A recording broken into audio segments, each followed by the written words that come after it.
Top 5 Desa tanpa kemiskinan dan kelaparan.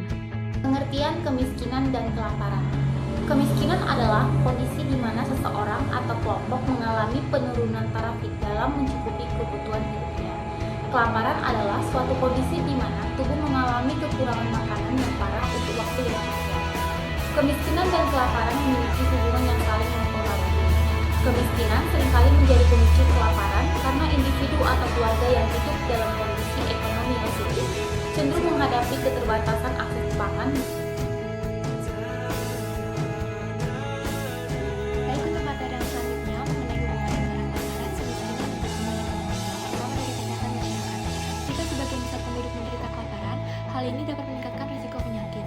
Lalu yang kedua, distribusi pendapatan dan ketidaksetaraan.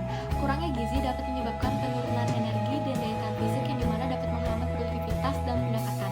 Lalu yang terakhir, risiko kemiskinan, yang dimana kemiskinan dan kelaparan dapat menciptakan suatu siklus di mana generasi yang miskin sulit untuk keluar dari kemiskinan. Hal tersebut akan menghambat pertumbuhan ekonomi. Menurut data pada pusat statistik pada tahun 2002, presentasi penduduk miskin di desa bisa mencapai 12,4% lebih tinggi dari presentasi penduduk miskin perkotaan, yang hanya 6,9%. Nah, ada berbagai faktor yang menyebabkan kemiskinan di desa. Yang pertama, akses terhadap pendidikan dan pelatihan yang terbatas, seperti yang ada desa. Hal ini dapat menghambat pergerakan barang dan orang serta mengurangi peluang ekonomi. Kedua, itu kesempatan kerja yang terbatas. Desa-desa seringkali bergantung pada sektor pertanian. Kurangnya diversifikasi ekonomi dapat membuat desa lebih rentan terhadap fluktuasi harga dan permintaan di sektor tertentu. Kemiskinan di desa dan pengaruhnya di sektor lain. Yang pertama, dalam sektor pertumbuhan ekonomi menyoroti bahwa desa kemiskinan cenderung mengalami keterbatasan investasi dan akses terhadap infrastruktur ekonomi seperti jalan raya dan sumber daya alam yang mendukung produktivitas. Kemudian, di sektor pendidikan, kemiskinan di desa menciptakan kesenjangan akses dan kualitas pendidikan. Anak-anak dari keluarga miskin lebih mungkin mengalami kesulitan dalam memperoleh pendidikan yang lebih tinggi. Kemudian, dampak kemiskinan terhadap kesehatan di desa juga telah dipelajari secara mendalam. Desa kemiskinan seringkali mengalami keterbatasan akses dan pelayanan kesehatan dasar.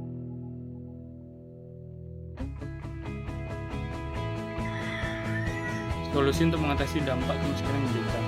1. Dalam konteks pertumbuhan ekonomi dapat dihasilkan melalui investasi yang cermat dan strategis di desa serta dengan memberikan insentif bagi usaha kecil dan menengah.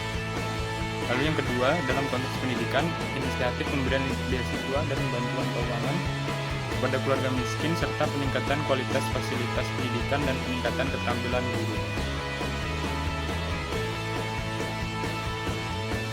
Materi yang kedua itu tentang program pemerintah yang telah diimplementasikan. Program yang pertama merupakan program keluarga harapan atau PKH yang dimana bertujuan kepada masyarakat miskin yang memberikan bantuan dalam bentuk tunai. Kemudian program Desa Sejahtera Mandiri atau DSM yang dimana merupakan program yang melakukan peningkatan kapasitas masyarakat desa.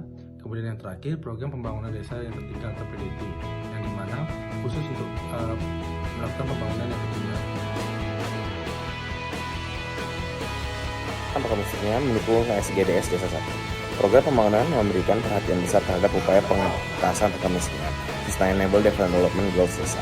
Sebuah agenda pembangunan global yang memuat 18 tujuan namun saling terkait dan saling mempengaruhi, inklusif dan terintegrasi sehingga satu sama lain, universal atau tidak satu ada pun orang yang terlewatkan, leave no one behind. Dengan jangka waktu pencapaian hingga 2030, salah satu tujuan tersebut ialah desa tanpa kemiskinan. Tujuan ini menargetkan pada tahun 2030 kemiskinan di desa mencapai 0%.